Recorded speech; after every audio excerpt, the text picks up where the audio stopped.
Hay un momento en la vida, uno que tal vez llegue en silencio, sin aviso, sin gloria, en el que uno se detiene. No porque el mundo se haya calmado, sino porque el alma ya no puede seguir huyendo.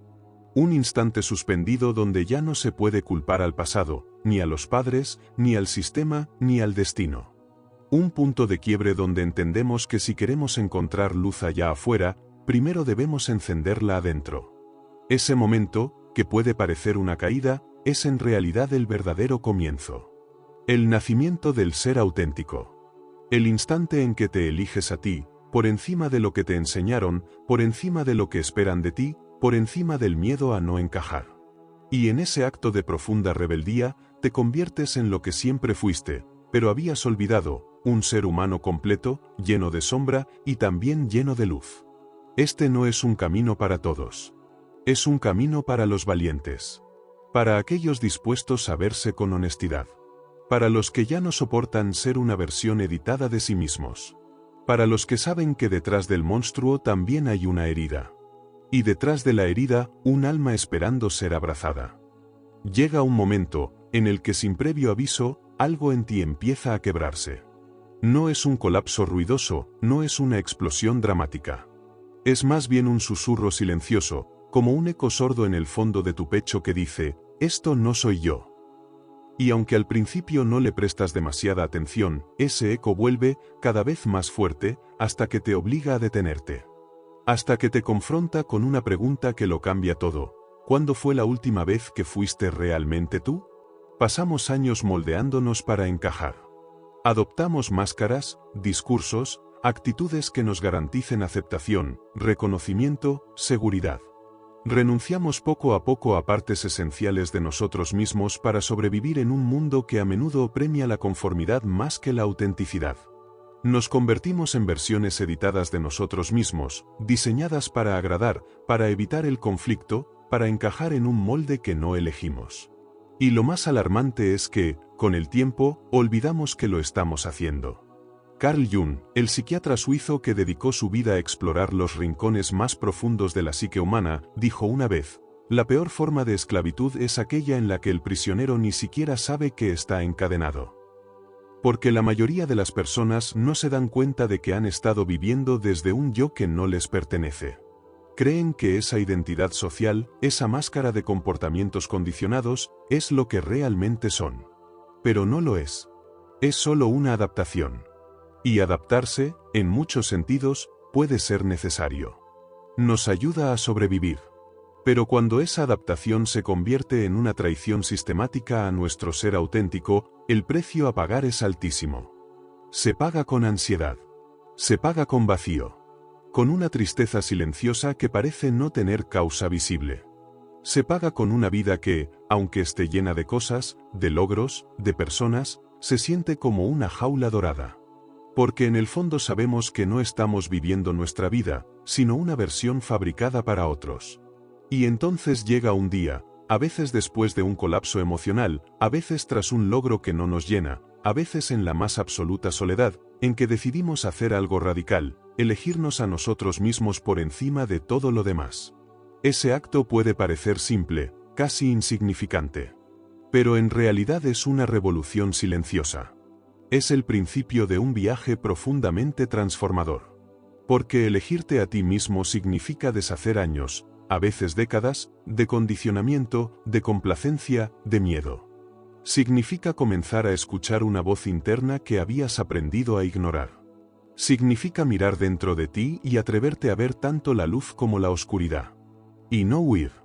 Jung hablaba de la individuación como el proceso mediante el cual una persona se convierte en quien verdaderamente es, más allá de sus máscaras, de sus roles sociales, de las expectativas externas.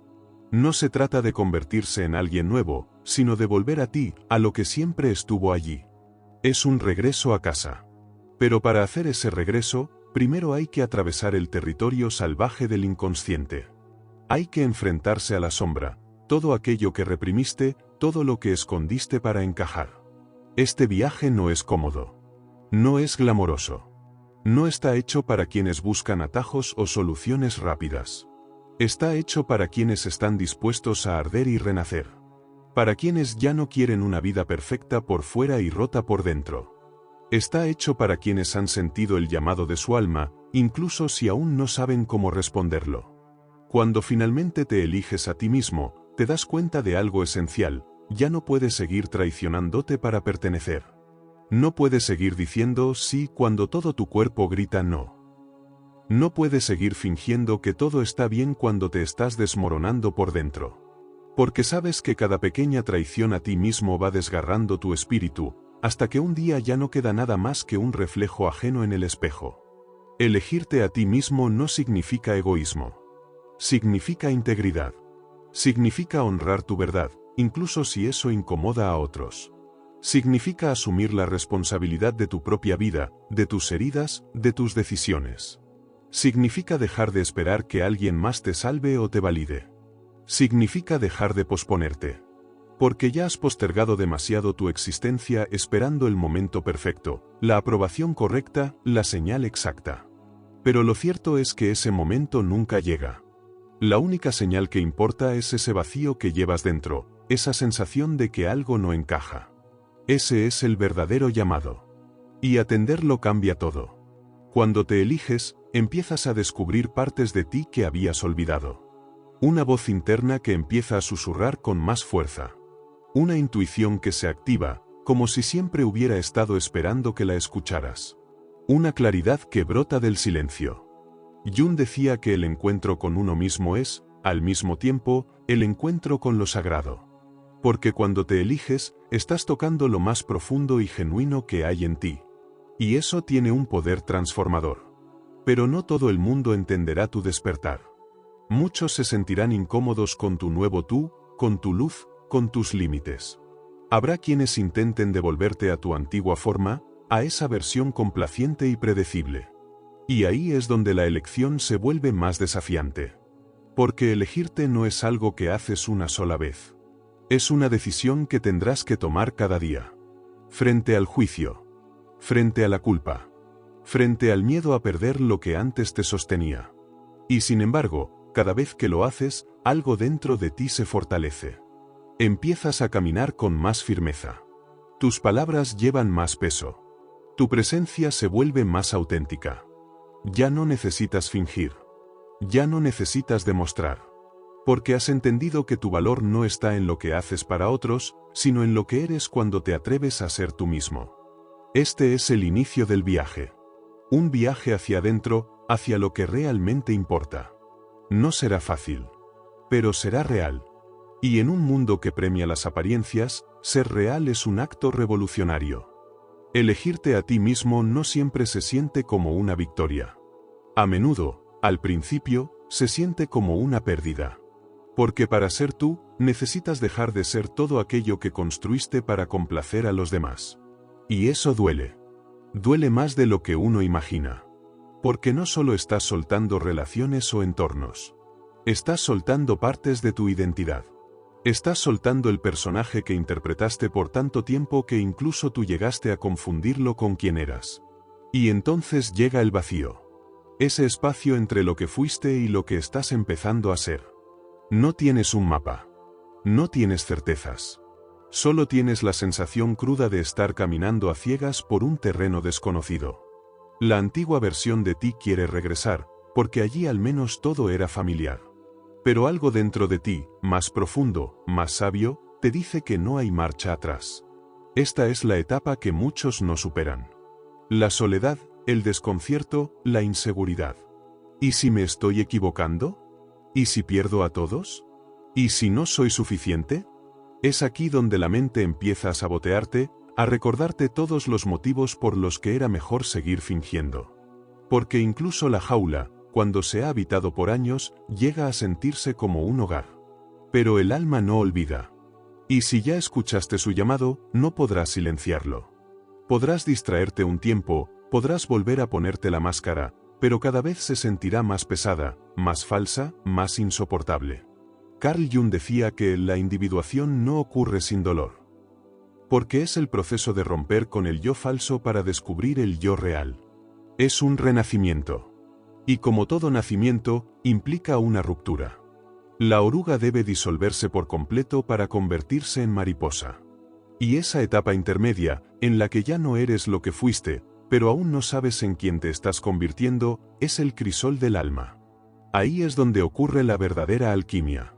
Es posible que empieces a sentirte desconectado de las personas que antes te rodeaban. Amigos, familiares, incluso tu pareja. Ya no puedes hablarles desde la misma superficie. Sientes que tu mundo interior ha cambiado, pero a tu alrededor todo sigue igual. Y esa disonancia se vuelve ensordecedora. Entonces te aíslas. No porque no quieras estar con otros, sino porque necesitas estar contigo. Necesitas entenderte, escucharte, reconocerte. Esta etapa de soledad no es un castigo. Es un santuario. Es el espacio donde por fin puedes escuchar tu verdadera voz sin el ruido de las expectativas ajenas. Es donde te enfrentas cara a cara con tu sombra, con tus miedos más antiguos, con tu necesidad de aprobación. Es donde te das cuenta de cuánto te traicionaste en nombre del amor, de la aceptación, del éxito. Y duele. Claro que duele. Pero es un dolor limpio. Un dolor que cura. Un dolor que purifica. Muchos te dirán que estás cambiando. Que ya no eres el mismo. Y tendrán razón. Pero no porque estés perdiéndote, sino porque por fin estás apareciendo. Estás emergiendo de entre las ruinas de quien creías que debías ser. Estás naciendo de nuevo, y eso siempre resulta incómodo para quienes se beneficiaban de tu antigua versión. Habrá quienes no comprendan tu proceso. Que te acusen de egoísta, de distante, de creerte superior. No te lo tomes personal. No están hablando de ti. Están hablando de la incomodidad que sienten al ver que alguien se atreve a hacer lo que ellos no han podido, ser libre. Porque cuando tú te eliges, invitas a otros, de forma inconsciente, a confrontar las formas en las que ellos no se están eligiendo. Y eso duele. Por eso te atacan. No por lo que haces, sino por lo que representas. Pero también, en medio de esa soledad, empezarás a atraer a personas distintas. Seres que también han transitado la oscuridad. Que también se han roto para renacer. Que no temen a la verdad, a la profundidad, al silencio. Relaciones más honestas, más transparentes. Ya no necesitarás impresionar a nadie. Podrás simplemente ser. Y eso, por sí solo, es un alivio inmenso. Te darás cuenta de que no necesitas una multitud para sentirte acompañado. Porque cuando estás en paz contigo mismo, cuando te habitas de verdad, la soledad deja de ser un enemigo. Se convierte en un templo. En ese espacio sagrado donde puedes escucharte sin interferencias. Donde puedes cuidarte, sostenerte, reconstruirte. Y ahí, en medio del silencio, aparece algo que no esperabas, una nueva claridad. Una sensación de integridad, de presencia. Como si todas las piezas que antes estaban fragmentadas empezaran a encajar. No es una felicidad eufórica, ni un entusiasmo pasajero. Es algo más profundo. Es paz. Una paz que brota de saber que, por fin, estás viviendo tu verdad. Pero esta claridad no llega de golpe. Llega por capas. Llega después del llanto, del enojo, de la rabia, del duelo. Porque sí, hay un duelo. Un duelo por todo lo que pierdes al elegirte. Por las versiones de ti que ya no volverán. Por los caminos que no tomaste. Por las personas que ya no pueden acompañarte. Pero también hay un renacimiento. Una expansión. Una apertura que te permite experimentar la vida desde un lugar más honesto, más real. Y cuando llegas a ese punto, te das cuenta de algo fundamental: no estás aquí para ser quien los demás necesitan que seas. Estás aquí para ser quien tú viniste a ser. No viniste a encajar, viniste a expresarte. A darte vida. A descubrirte. A habitarte. Y cuando entiendes eso, dejas de mendigar amor, dejas de correr detrás de la aprobación, dejas de vivir como un reflejo. Te conviertes en fuego. En tierra firme. En alguien que ya no se vende por afecto ni se esconde por miedo. Elegirte a ti mismo no es un acto aislado. Es un modo de vivir. Es decirte sí todos los días. Incluso cuando duela. Incluso cuando tengas miedo. Incluso cuando parezca que todo se desmorona. Porque en ese desmoronamiento, estás construyendo algo mucho más valioso, una vida que te pertenece. Desde el momento en que llegas al mundo, comienza el condicionamiento. Te enseñan lo que está bien y lo que está mal. Lo que debes ser y lo que no puedes permitirte. Te educan para obedecer, no para descubrir. Para ajustarte, no para ser libre. En lugar de preguntarte quién eres, te imponen una identidad. Una etiqueta. Un lugar dentro del engranaje. Aprendes muy pronto que ciertos aspectos de ti son bien recibidos. Tu obediencia, tu buen comportamiento, tu capacidad para cumplir expectativas. Pero otros aspectos, más auténticos, más indomables, tu sensibilidad, tu rabia, tu creatividad caótica, tu voz interior, son reprimidos, corregidos, incluso castigados. Así es como empieza la traición original, el momento en que entiendes que ser tú no es seguro. Entonces te adaptas. Te cortas partes. Te encoges. Te transformas en lo que los demás quieren ver. Y cada vez que lo haces, cada vez que eliges pertenecer por encima de ser tú mismo, pierdes un poco más tu conexión con el alma. Hasta que llega un punto en que ya no sabes quién eres sin las máscaras. Sin los roles. Sin la aprobación externa. El sistema lo sabe. Está diseñado para eso. Porque una persona que se elige a sí misma, que piensa por sí misma, que siente profundamente, es peligrosa. No se deja manipular fácilmente. No encaja sin cuestionar. No consume sin preguntarse por qué. Por eso nos educan para desconfiar de nosotros mismos. Para sentirnos culpables por elegir lo que deseamos. Para sentir vergüenza por ser diferentes. Para temerle al juicio. La sociedad no teme a los monstruos, teme a los individuos libres. Porque el monstruo puede ser controlado, castigado, encerrado. Pero el individuo libre no necesita ser domesticado. Ya no juega el juego. Ya no entra en el molde. Se convierte en una fuerza creativa, en una chispa que puede encender a otros. Carl Jung lo decía claramente, el privilegio de toda una vida es llegar a ser quien uno es verdaderamente. Y eso no es solo un privilegio. Es una amenaza para el sistema. Porque una vez que te eliges, ya no vuelves a ser funcional de la misma manera. Empiezas a hacer preguntas incómodas. Empiezas a ver la estructura. El teatro. La manipulación. ¿Y si la ansiedad que sientes no es un trastorno, sino un síntoma de vivir una vida que no es tuya? ¿Y si la depresión no es una enfermedad, sino una señal de que has estado demasiado tiempo desconectado de tu propósito? ¿Y si el vacío interior no se llena con éxito ni con reconocimiento, sino con verdad? El sistema no quiere que te hagas esas preguntas. Porque si lo haces, podrías empezar a despertar. Y si despiertas, podrías contagiar a otros. Por eso el proceso de elegirse a uno mismo es tan difícil. No es solo una batalla interna. Es una desobediencia silenciosa. Es una revolución espiritual. Estás desmantelando siglos de condicionamiento. Estás diciendo no a una cultura que se alimenta de tu desconexión. Estás volviendo al centro, y en ese centro no hay ruido, no hay máscaras, no hay necesidad de aprobación. Solo estás tú. Crudo. Real.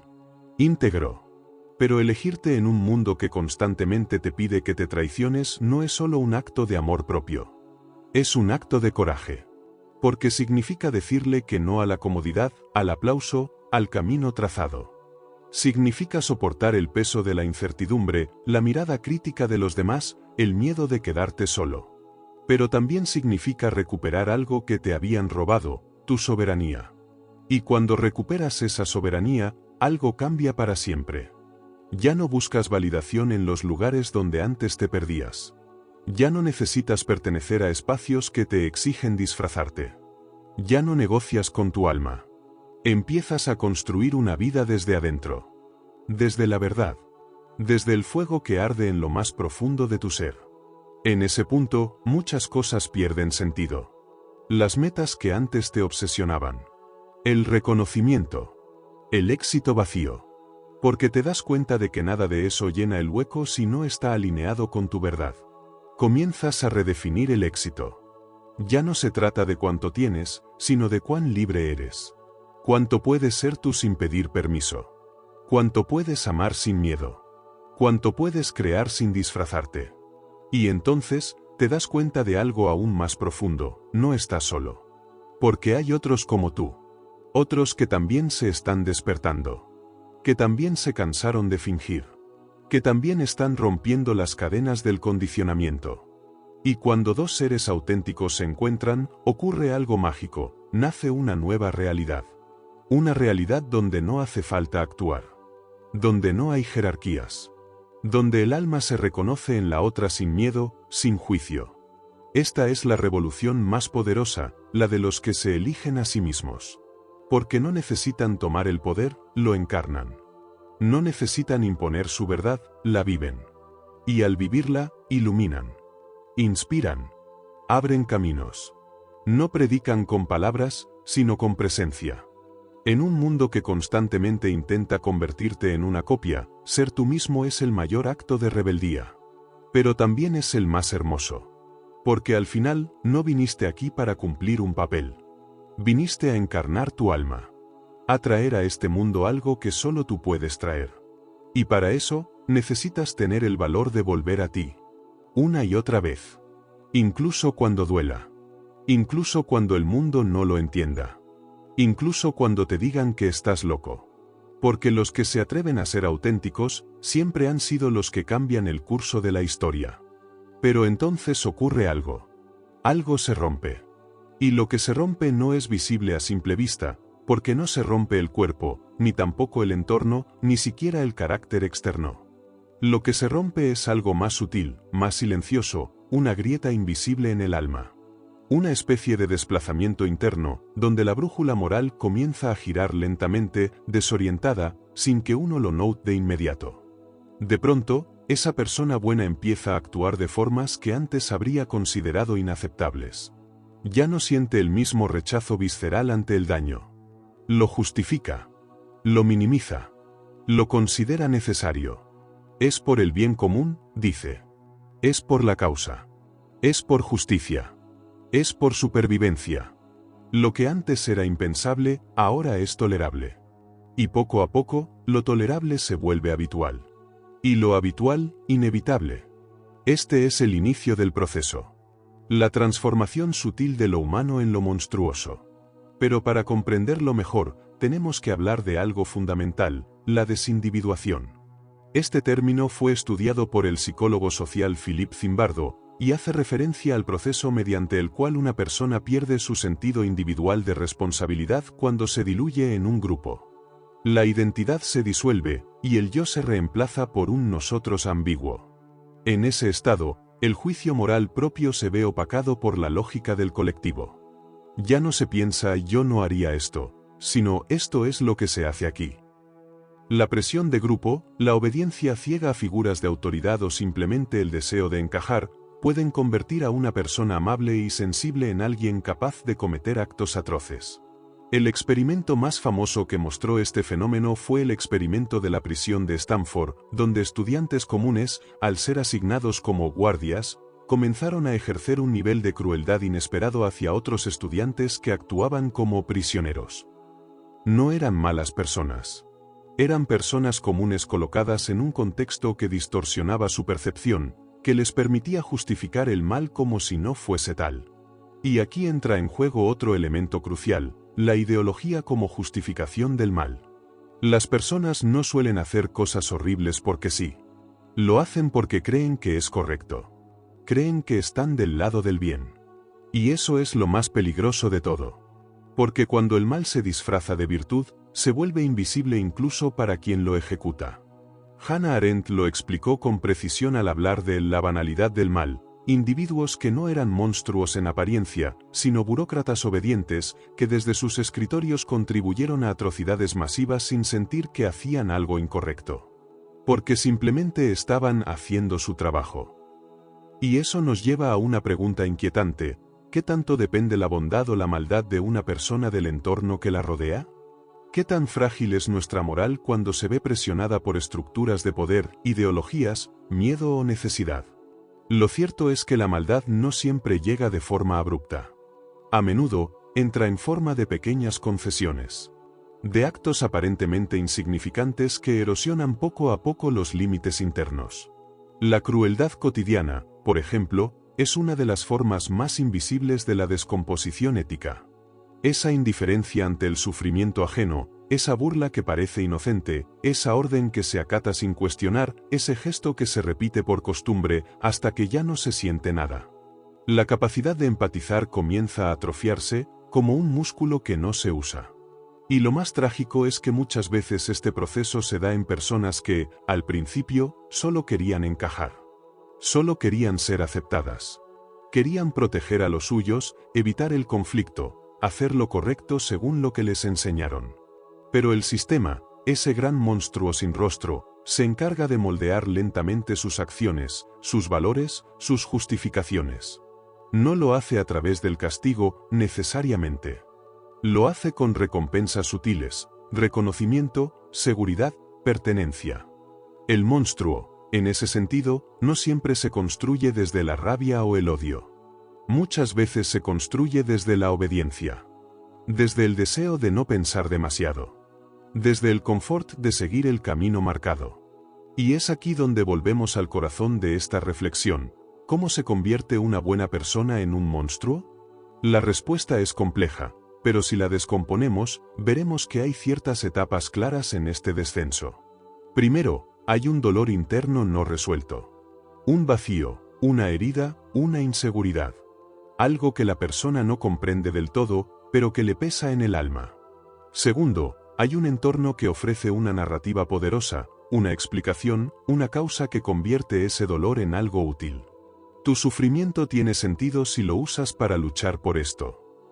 Esa causa puede ser ideológica, religiosa, política o incluso personal. Pero lo importante es que le da dirección al malestar interno. Tercero, hay una progresiva renuncia a la responsabilidad individual. Yo no elegí esto, es lo que hay. Todos lo hacen. No es tan grave. Yo solo sigo órdenes. La conciencia empieza a apagarse, como una vela que se queda sin oxígeno. Cuarto, llega la recompensa. El grupo lo valida. El entorno lo aplaude.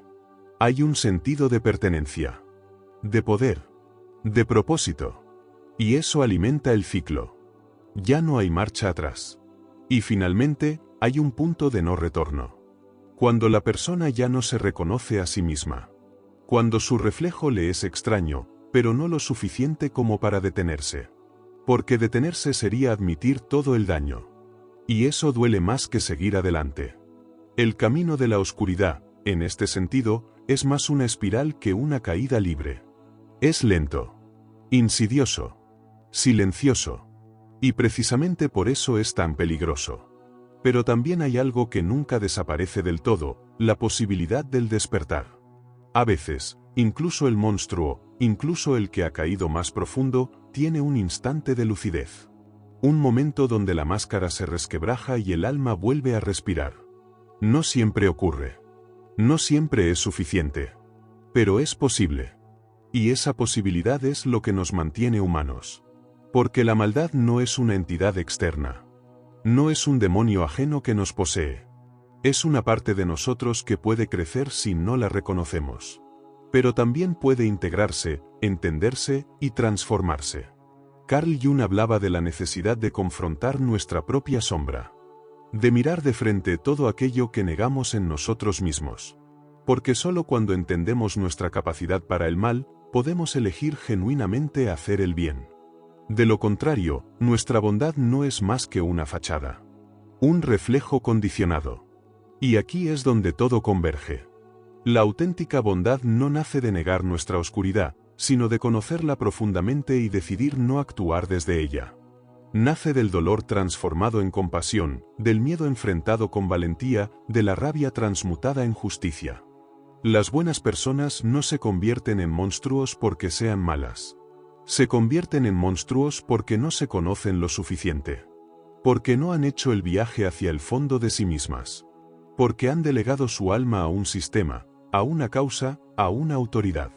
Y han olvidado que dentro de cada uno habita tanto la semilla del ángel como la del demonio. Y solo quien es capaz de abrazar ambas, sin ser devorado por ninguna, puede decir que realmente ha elegido ser humano. Una de las ideas más inquietantes que han atravesado la historia del pensamiento humano es que el mal no siempre proviene de un corazón corrupto o de una mente retorcida, sino de estructuras, de sistemas, de entornos diseñados no necesariamente para destruir, sino para funcionar con eficiencia, obediencia y resultados, sin importar el coste humano. Es aquí donde descubrimos algo aún más perturbador que la maldad individual, el mal institucional. La historia está plagada de ejemplos en los que las instituciones, los gobiernos, las corporaciones, los ejércitos, han convertido a personas comunes en engranajes de una maquinaria que oprime, excluye o destruye. Y no lo hacen necesariamente mediante la imposición del miedo o la violencia. Muchas veces lo logran mediante algo mucho más sutil y peligroso, la normalización. Cuando un sistema establece ciertas prácticas como necesarias, cuando etiqueta ciertos grupos como prescindibles, cuando convierte la obediencia en virtud y el pensamiento crítico en amenaza, entonces no necesita crear monstruos, simplemente necesita que las personas dejen de hacerse preguntas. Carl Jung hablaba de la sombra no solo como una parte personal, sino también como una dimensión colectiva. Las sociedades también proyectan, también reprimen, también construyen máscaras. Y detrás de la fachada de progreso, legalidad o seguridad, puede esconderse un monstruo enorme, uno que no tiene un solo rostro, sino miles. Uno que no ruge, sino que funciona. Silencioso, eficaz y devastador. Un ejemplo claro de esto lo vemos en los sistemas burocráticos. Hannah Arendt, al analizar el juicio de Adolf Eichmann, uno de los arquitectos del Holocausto, acuñó una frase que se volvería legendaria: la banalidad del mal. Eichmann no era un sádico ni un fanático. No gritaba consignas ni mostraba odio visceral. Era un burócrata. Un funcionario que simplemente cumplía órdenes. Que movía papeles. Que seguía procedimientos. Y, sin embargo, su obediencia contribuyó directamente al exterminio de millones de personas. Esta es la dimensión más aterradora del sistema. Puede fabricar monstruos sin usar el miedo ni el odio, sino simplemente asignando tareas, dividiendo responsabilidades y deshumanizando a las víctimas mediante el lenguaje técnico y las jerarquías. Cuando una persona trabaja en un entorno donde sus acciones tienen consecuencias graves, pero esas consecuencias están tan fragmentadas, tan distantes, que nunca llegan a sentirlas directamente, entonces se pierde la empatía. Se desconecta la moralidad. Y lo que antes hubiera resultado impensable, de pronto se convierte en parte del trabajo. Un guardia en una prisión de inmigrantes puede pensar que solo está haciendo su turno. Un técnico que programa un dron para atacar objetivos remotos puede ver solo coordenadas. Un médico que niega atención médica por políticas de seguros puede escudarse en el protocolo. Pero detrás de cada una de esas acciones hay una vida. Hay dolor. Hay seres humanos que sufren las consecuencias de un sistema que ha convertido el daño en rutina. Y lo más inquietante es que estos sistemas muchas veces no se sostienen por la malicia, sino por la indiferencia. Por la necesidad de mantener el trabajo. Por la presión de encajar. Por la costumbre de no hacer preguntas. Así es como las buenas personas se convierten en ejecutoras de políticas inhumanas, no por odio, sino por inercia. En el fondo, todos queremos pertenecer. Queremos sentir que formamos parte de algo más grande. Que contribuimos a una causa. Y los sistemas saben esto. Nos dan uniformes, rangos, títulos, palabras técnicas. Nos hacen sentir útiles, necesarios, reconocidos. Pero ese mismo deseo de pertenencia puede convertirse en el anzuelo que nos arrastra a participar en dinámicas que, en otro contexto, hubiéramos condenado sin dudarlo. Esto también explica por qué tantas personas no denuncian abusos dentro de sus instituciones. Porque callan cuando ven injusticias. Porque defienden políticas que, en el fondo, saben que son crueles. Porque el sistema no solo premia la obediencia, también castiga la disidencia. Hablar puede significar perder el empleo, ser excluido, enfrentar represalias. Así, el miedo se convierte en cemento y la maquinaria sigue girando. Pero no todo está perdido. El mismo ser humano que puede ser moldeado por el sistema también puede despertar. Puede cuestionar. Puede romper el ciclo. Y esa es la verdadera revolución, no la que ocurre en las calles, sino la que empieza en la conciencia. En el momento en que alguien se atreve a decir esto está mal, incluso si todo el entorno dice lo contrario. Ese despertar, sin embargo, es doloroso. Porque implica mirar atrás y reconocer que fuimos parte de algo oscuro. Que callamos cuando debimos hablar. Que hicimos daño, incluso sin querer. Es más fácil negar, justificar o mirar hacia otro lado. Pero el crecimiento verdadero solo ocurre cuando nos enfrentamos a nuestras propias sombras, y también a las sombras del sistema que habitamos. La transformación no comienza con la destrucción del sistema, sino con el acto de ver. De atreverse a mirar lo que siempre estuvo allí, disfrazado de eficiencia, de tradición, de orden. Y de elegir, aunque sea en soledad, actuar de forma distinta. Carl Jung decía que la individuación, ese proceso de convertirse en uno mismo, no consiste en volverse perfecto, sino en volverse completo. Y eso implica integrar todo lo que somos, lo noble y lo oscuro, lo consciente y lo inconsciente. También significa reconocer el papel que jugamos en las dinámicas colectivas. Porque no vivimos en una burbuja. Lo que hacemos o dejamos de hacer afecta al mundo que nos rodea. Así, la responsabilidad deja de ser un peso y se convierte en una posibilidad. La posibilidad de elegir diferente. De salir del modo automático. De construir nuevos sistemas más humanos, más justos, más conscientes. Y es aquí donde emerge la pregunta fundamental: ¿quién soy yo dentro del sistema? ¿Soy un engranaje obediente, una voz disidente, un testigo silencioso? ¿Soy parte de la solución o parte del problema? Estas preguntas no tienen respuestas fáciles. Pero son necesarias. Porque si no las hacemos, corremos el riesgo de convertirnos en monstruos sin darnos cuenta. De participar en la crueldad mientras creemos que estamos haciendo lo correcto. De perder nuestra humanidad en nombre del deber, del éxito o de la seguridad. El mal más profundo no siempre viene con colmillos o gritos. A veces usa corbata, habla con voz suave y firma documentos. A veces se esconde en la estructura, en el protocolo, en la cadena de mando. Y solo quienes se atreven a ver más allá de las formas pueden desenmascararlo. En un mundo que aplaude la obediencia y castiga la conciencia, elegir pensar por uno mismo es un acto de valentía. Y puede que no cambie el sistema de inmediato. Pero cambia algo esencial, nos devuelve nuestra alma. Después de caminar por las profundidades del alma humana, después de ver cómo incluso las buenas personas pueden perderse en la oscuridad, surge una pregunta tan antigua como el mito del héroe.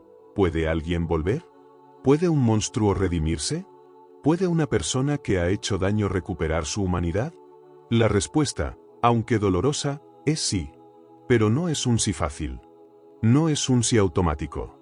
Es un sí que exige atravesar un proceso brutalmente honesto, profundamente humano, en muchos casos, desgarrador, el proceso de reintegrar la sombra. Carl Jung no concebía la sombra como algo que debía ser destruido, sino como una parte esencial de nuestra totalidad. En su visión, solo aquellos que han confrontado su propia oscuridad son verdaderamente libres. Porque lo contrario de la integración no es la inocencia, sino la ignorancia. Y como ya hemos visto, la ignorancia de uno mismo es el caldo de cultivo del mal. Entonces, ¿qué implica realmente reintegrar la sombra? ¿Qué significa redimir al monstruo interior? Significa, ante todo, mirar de frente. No con juicio, no con condena, sino con una lucidez implacable. Implica recordar los momentos en los que actuamos desde el miedo, desde la rabia, desde el deseo de pertenecer. Implica aceptar que fuimos capaces de herir, de callar, de participar. No como villanos de una película, sino como seres humanos atrapados en sistemas, en dinámicas, en heridas propias no sanadas. Pero este mirar no es para flagelarse. No es para hundirse en la culpa. La culpa es un paso, pero no un lugar para vivir. La verdadera transformación ocurre cuando usamos esa mirada para comprender, y desde ahí, para elegir distinto. Porque comprender no es justificar. Comprender es encontrar el hilo que conecta nuestros actos con nuestras heridas, nuestras decisiones con nuestros vacíos, nuestros silencios con nuestros miedos. Y al hacerlo, ya no somos prisioneros del monstruo. Somos los que deciden qué hacer con él. Y aquí aparece algo poderoso, la capacidad de convertir esa sombra en guía, de usar el dolor como semilla, de convertir la vergüenza en compasión. Porque solo alguien que ha caído puede tender la mano a otro que está en el suelo. Solo alguien que ha sido monstruo entiende lo que significa volver a ser humano. El proceso de reintegración no ocurre en un día. A veces toma años. A veces duele más que cualquier castigo. Porque no hay juez más severo que la conciencia despierta. Pero ese dolor, si se abraza con responsabilidad, se convierte en fuego alquímico. En una fuerza capaz de transformar lo roto en sagrado. Jung hablaba del proceso de individuación como el camino de convertirnos en quienes realmente somos, más allá de las máscaras. Y ese camino incluye el descenso. Incluye el enfrentamiento con nuestros demonios. Pero también incluye la subida. La reconstrucción. El renacimiento. En la mitología, este viaje está en todas partes. Orfeo desciende al inframundo para recuperar a Eurídice. Dante atraviesa los círculos del infierno antes de alcanzar el paraíso. Incluso en los relatos contemporáneos, el héroe auténtico no es el que siempre fue bueno, sino el que cayó y regresó transformado. Y lo mismo puede ocurrir con nosotros. No importa cuán lejos hayamos llegado en la oscuridad. Si aún hay un destello de conciencia, si aún hay una chispa de verdad, entonces podemos volver. Podemos reconstruirnos. Podemos comenzar a reparar. Pero, ¿cómo se repara algo cuando ya se ha dañado tanto? ¿Cómo se devuelve la dignidad a lo que fue mancillado? Aquí entra el poder del acto humano más revolucionario de todos, el perdón. No como excusa. No como olvido. Sino como reconocimiento de que somos más que nuestras peores decisiones. Como afirmación de que la luz también habita en nosotros. El perdón no borra el pasado, pero lo resignifica. Y, sobre todo, nos permite empezar de nuevo. Perdonar a los demás, sí. Pero también perdonarnos a nosotros mismos. No desde la indulgencia, sino desde la responsabilidad. Desde ese lugar que dice, sé lo que hice, y por eso mismo, elijo no hacerlo más. Esa es la redención real. No la que espera absoluciones externas, sino la que nace del compromiso interno. Este proceso de redención también requiere comunidad. Requiere poder hablar, ser escuchado, ser confrontado con amor. Porque nadie sana solo. Porque el monstruo se alimenta del aislamiento. Y porque muchas veces necesitamos que otro nos recuerde lo que hemos olvidado, que aún somos dignos. Que aún podemos cambiar. La cultura moderna, sin embargo, no deja mucho espacio para este tipo de transformación. Vivimos en un mundo de juicios rápidos, de cancelaciones, de etiquetas eternas. Pero si realmente creemos en la humanidad, debemos creer también en su capacidad de evolución. No todas las personas estarán listas para volver. No todos los monstruos querrán despertar. Pero cuando alguien lo intenta de verdad, cuando se compromete con su sombra, con el dolor que causó y con el trabajo de reparar, entonces merece más que condena. Merece ser visto como un ser en camino. Aquí hay un punto crucial: reintegrar la sombra no significa justificar el daño. Significa comprenderlo para que no se repita. Significa aprender a detectar los mecanismos que nos llevaron allí, para desactivarlos. Significa cambiar la forma en que nos relacionamos con nosotros mismos, con el poder, con el otro. Y todo empieza por un acto pequeño, pero poderoso, el acto de detenerse. De dejar de huir. De hacer silencio y escuchar lo que llevamos dentro. Ese instante en el que dejamos de pelear con nuestra sombra y empezamos a dialogar con ella. Muchos creen que ser fuerte es nunca caer. Pero Jung lo sabía, la verdadera fortaleza es tener el coraje de mirar la caída y decidir levantarse. Es elegir la autenticidad por encima del orgullo. La humildad por encima de la defensa. El amor por encima del miedo. Y si algo hemos aprendido al explorar cómo las buenas personas se convierten en monstruos, es que nadie está exento. Todos tenemos una sombra. Todos podemos equivocarnos. Pero también, todos podemos elegir. Y esa elección, esa pequeña chispa de conciencia, puede ser el comienzo de algo profundamente sagrado. Porque, al final, el monstruo solo gana si nos rendimos a él. Pero si decidimos mirarlo a los ojos, si lo abrazamos sin miedo, entonces deja de controlarnos. Entonces, se convierte en parte de nuestra historia, pero no en nuestro destino. Después de caminar por las profundidades del alma humana, después de ver cómo incluso las buenas personas pueden perderse en la oscuridad, surge una pregunta tan antigua como el mito del héroe. ¿Puede alguien volver? ¿Puede un monstruo redimirse? ¿Puede una persona que ha hecho daño recuperar su humanidad? La respuesta, aunque dolorosa, es sí. Pero no es un sí fácil.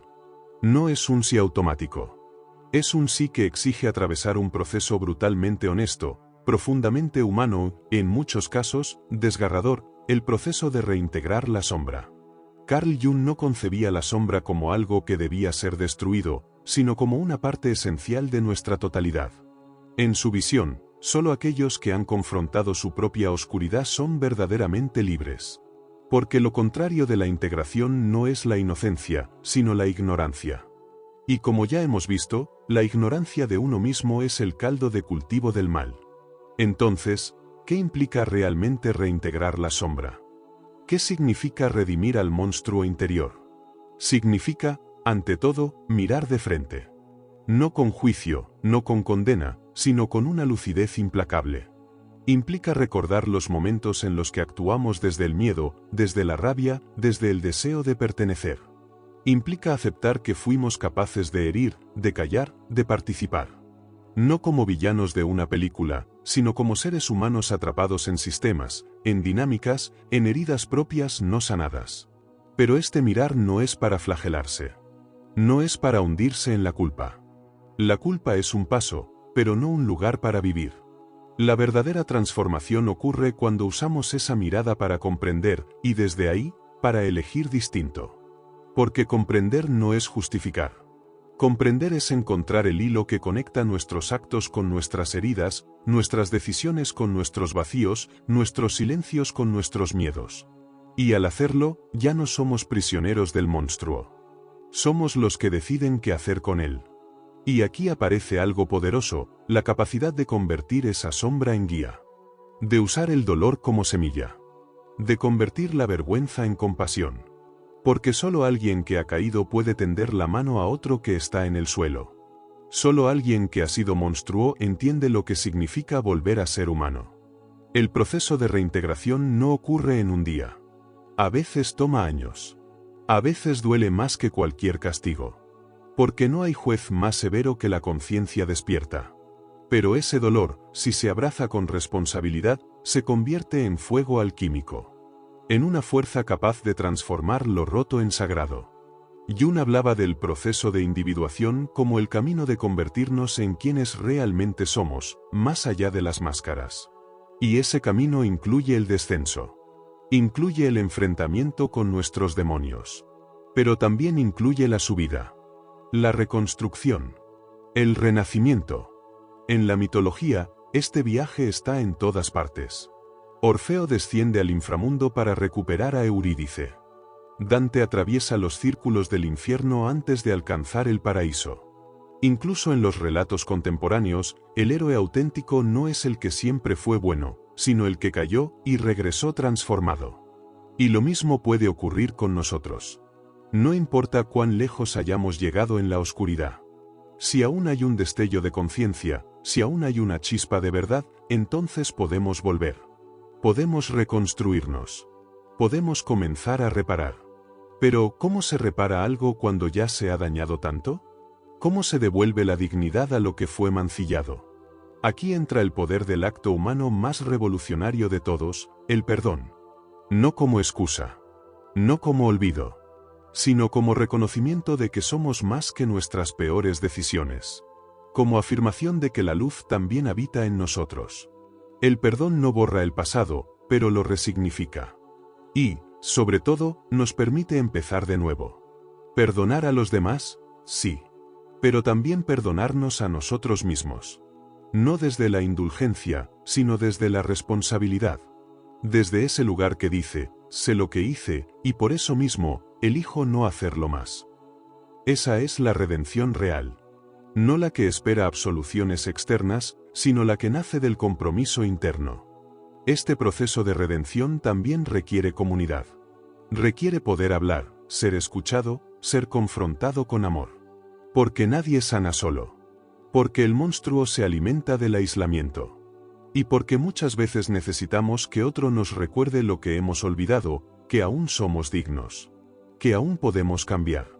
La cultura moderna, sin embargo, no deja mucho espacio para este tipo de transformación. Vivimos en un mundo de juicios rápidos, de cancelaciones, de etiquetas eternas. Pero si realmente creemos en la humanidad, debemos creer también en su capacidad de evolución. No todas las personas estarán listas para volver. No todos los monstruos querrán despertar. Pero cuando alguien lo intenta de verdad, cuando se compromete con su sombra, con el dolor que causó y con el trabajo de reparar, entonces merece más que condena. Merece ser visto como un ser en camino. Aquí hay un punto crucial: reintegrar la sombra no significa justificar el daño. Significa comprenderlo para que no se repita. Significa aprender a detectar los mecanismos que nos llevaron allí, para desactivarlos. Significa cambiar la forma en que nos relacionamos con nosotros mismos, con el poder, con el otro. Y todo empieza por un acto pequeño, pero poderoso: el acto de detenerse. De dejar de huir. De hacer silencio y escuchar lo que llevamos dentro. Ese instante en el que dejamos de pelear con nuestra sombra y empezamos a dialogar con ella. Muchos creen que ser fuerte es nunca caer. Pero Jung lo sabía: la verdadera fortaleza es tener el coraje de mirar la caída y decidir levantarse. Es elegir la autenticidad por encima del orgullo. La humildad por encima de la defensa. El amor por encima del miedo. Y si algo hemos aprendido al explorar cómo las buenas personas se convierten en monstruos, es que nadie está exento. Todos tenemos una sombra. Todos podemos equivocarnos. Pero también, todos podemos elegir. Y esa elección, esa pequeña chispa de conciencia, puede ser el comienzo de algo profundamente sagrado. Porque, al final, el monstruo solo gana si nos rendimos a él. Pero si decidimos mirarlo a los ojos, si lo abrazamos sin miedo, entonces deja de controlarnos. Entonces, se convierte en parte de nuestra historia, pero no en nuestro destino. Y quizás, solo quizás, ese mundo empiece con una decisión tan pequeña como mirar al otro y decir: te veo. No sé tu historia, pero sé que tienes una. Y hoy elijo no convertirme en tu verdugo. Elijo ser humano, contigo. Todo este viaje, desde la bondad ingenua hasta la monstruosidad latente, desde la deshumanización hasta la posibilidad de redención, nos ha llevado a un punto inevitable: el encuentro con uno mismo. No con la imagen que proyectamos, no con la identidad que defendemos ante el mundo, sino con aquello que yace debajo. Con eso que nos incomoda, que nos asusta, que hemos aprendido a ignorar. Con la sombra. Carl Jung decía: uno no se convierte en iluminado por imaginar figuras de luz, sino haciendo consciente la oscuridad. Y no se refería a una frase poética, sino a una verdad fundamental de la existencia humana. Porque si no conocemos nuestra oscuridad, ella será quien gobierne nuestras decisiones.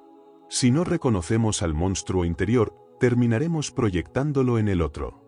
Y al hacerlo, lo destruiremos, sin darnos cuenta de que también estamos destruyéndonos a nosotros mismos.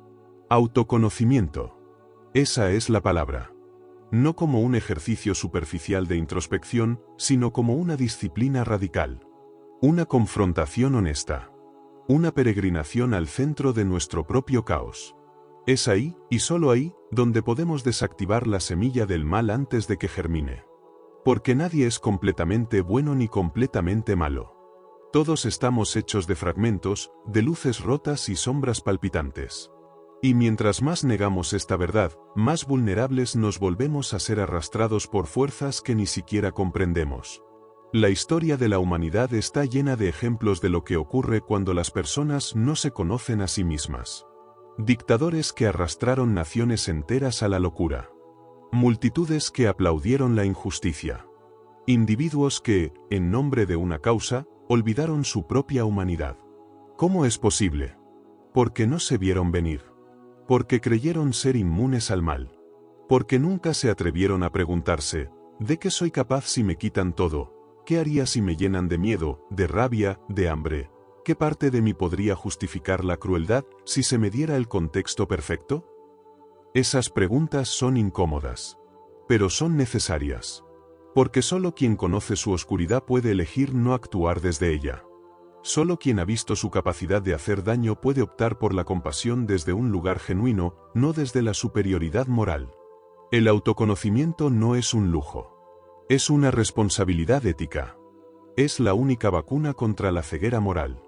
Y comienza con algo tan sencillo, y a la vez tan difícil, como dejar de huir. Dejar de correr de nuestras contradicciones. Dejar de esconder nuestras emociones detrás de máscaras. Porque cada emoción no reconocida se convierte en un potencial acto de violencia.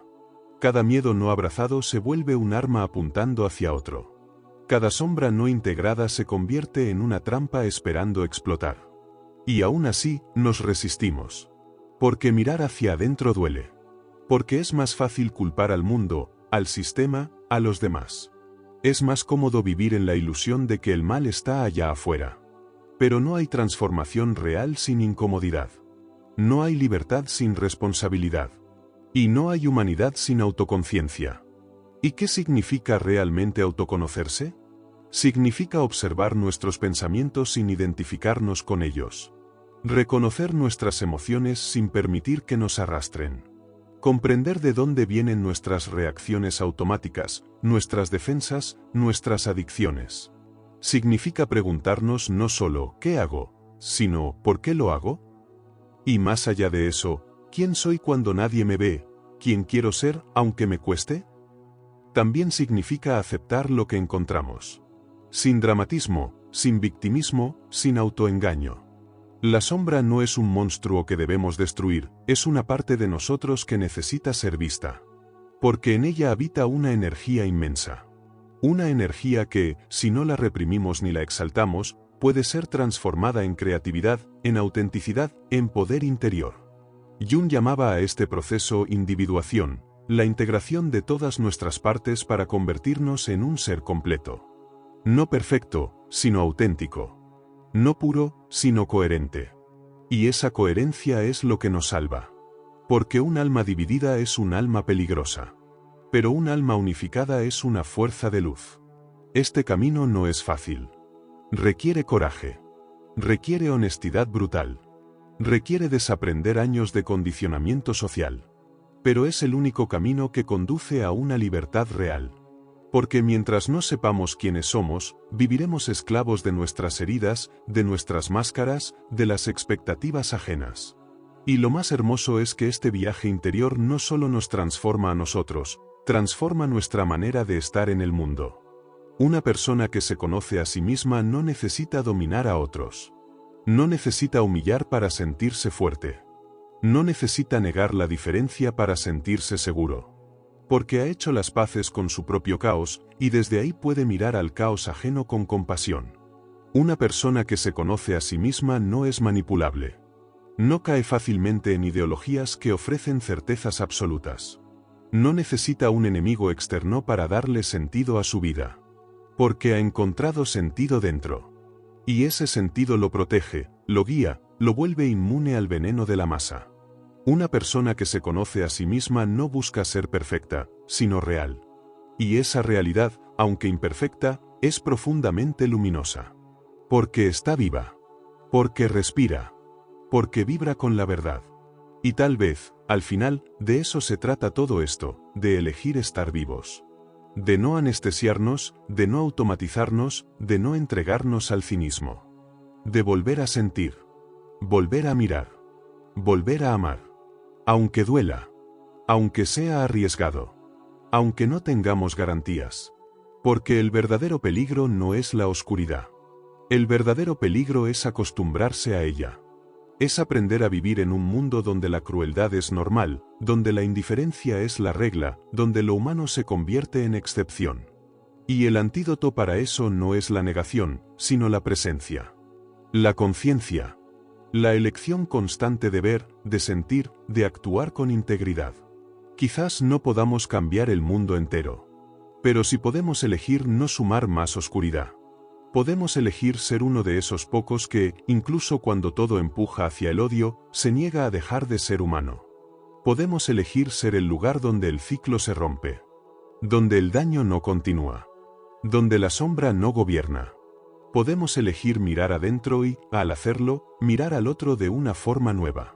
No como un rival, no como una amenaza, sino como un espejo. Un compañero de camino. Otro ser humano intentando no perderse en medio de tanta confusión. Y entonces, tal vez, un día, cuando nos preguntemos cómo fue posible evitar el colapso, la respuesta no estará en una gran revolución. Estará en miles de pequeñas decisiones. Estará en un hombre que decidió no gritar. En una mujer que eligió perdonar. En un joven que se atrevió a llorar. En una anciana que dijo la verdad cuando nadie más se atrevía. Estará en ti. Y en mí. En la oscuridad que decidimos iluminar, cada uno desde su rincón. Así se construye la red invisible que sostiene al mundo. No con grandes gestos, sino con valentía cotidiana. Con humanidad inquebrantable. Con un alma que, aun habiendo conocido la sombra, eligió no ser devorada por ella. Y al final, cuando miremos hacia atrás, quizás entendamos que esta fue siempre la verdadera batalla, no entre el bien y el mal como conceptos externos, sino entre la conciencia y la inconsciencia dentro de nosotros. Entre el olvido y el recuerdo. Entre la sombra que nos habita y la luz que decidimos encender. Y tal vez, solo tal vez, ese día podamos decir con serenidad: fui humano. Fui completo. No fui perfecto, pero fui verdadero. No destruí al monstruo, lo abracé. No negué mi oscuridad, la transformé. Y por eso, viví en paz. Y por eso, sembré paz. No estás solo. Todos, de algún modo, transitamos este viaje. Algunos lo niegan, otros lo reprimen, y unos pocos deciden enfrentarlo. A esos pocos va dirigido este mensaje. A los que no se conforman con ser buenos, sino que anhelan ser verdaderos. A los que, aun sabiendo de que son capaces, eligen no herir. A los que no buscan perfección, sino conciencia. A los que entienden que el verdadero acto de amor comienza en uno mismo. Porque cuando te eliges a ti, no lo haces desde el ego, sino desde la autenticidad. No para escapar, sino para habitarte. No para imponer tu verdad, sino para vivirla con humildad. Y cuando lo haces, algo cambia. No solo en ti, sino en el mundo. Porque un ser humano que ha despertado, que ha mirado su sombra y ha decidido no actuar desde ella, es una fuerza imparable. Una chispa que puede encender otras. Una presencia que puede sanar espacios solo con existir. Tal vez de eso se trate esta vida, no de eliminar el mal, sino de no alimentarlo. No de negar la sombra, sino de transformarla. No de esperar que el mundo cambie, sino de convertirse en el tipo de persona que lo haría posible. Y si al final de tu camino, alguien te pregunta qué hiciste con tu oscuridad, que puedas responder: la enfrenté. La escuché. La comprendí. No me rendí ante